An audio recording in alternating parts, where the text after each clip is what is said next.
Hubungan terlarang antara istri sang perwira dan sang sahabat semakin menjadi-jadi. Mereka terpaksa berlarian ketika hujan turun. Cynthia yang berlarian, kakinya terkilir.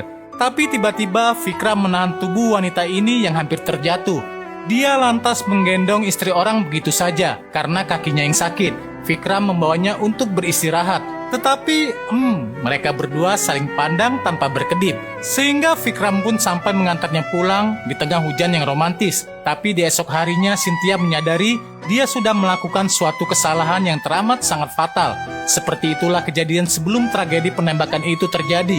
Dan kini Rustom pun menjalani masa persidangan dengan sorak-sorai dari masyarakat yang bersimpati kepadanya. Masyarakat juga berdemo di depan gedung pengadilan menunjukkan mereka mendukung sang perwira. Berita tentang Rustom pun laku keras. Surat kabar yang memuat update berita ini pun langsung habis diborong oleh orang-orang.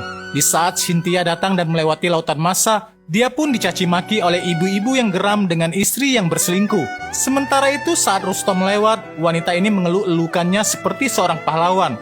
Ini sungguh ironis meski dia seorang pembunuh, tetapi semua orang pun bersimpati kepadanya. Lalu saat di persidangan, saksi bernama Rosi dihadirkan. Dia adalah pegawai showroom Vikram.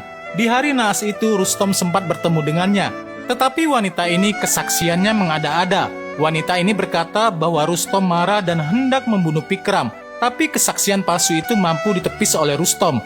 Dia membuktikan bahwa dia datang dengan tenang dan biasa-biasa saja. Sebab kalau dia marah-marah, mengapa Rosi tidak menelpon polisi?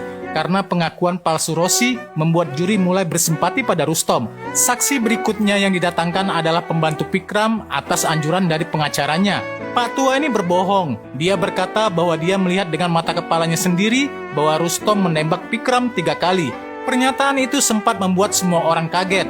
Namun lagi-lagi Rustom mampu membalikan keadaan. Dia bertanya kepada bapak ini mengapa sang bapak naik ke atas. Lalu dijawab sebab dia ingin menanyakan mau sarapan apa. Lalu Rustom kembali bertanya, apakah bapak ini seorang vegetarian? Ya, dia menjawab dia seorang vegetarian. Lalu mengapa di dapur sudah siap sarapan sosis dan telur? Yang sudah pasti itu adalah sarapan untuk Vikram.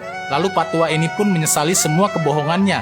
Dan dia mengaku bahwa dia tidak melihat secara langsung. Dia hanya mendengar suara tembakan. Lalu saat naik, Vikram sudah terkapar di lantai. Rustom bisa meyakinkan majelis bahwa dia tidak sengaja menghabisi Vikram sebagai bentuk bela diri sebab Vikram duluan yang akan menghabisinya. Kini saatnya sang istri Cynthia yang ditanyai. Cynthia mengakui perselingkuhannya, namun dia ingin menyudahi itu semua. Cynthia kemudian ditampar oleh Vikram yang sangat temperamental itu. Jadi benarkah Rustom tidak bersalah atau ini hanya kepintaran mencari pembelaan saja? Kita lanjut lagi di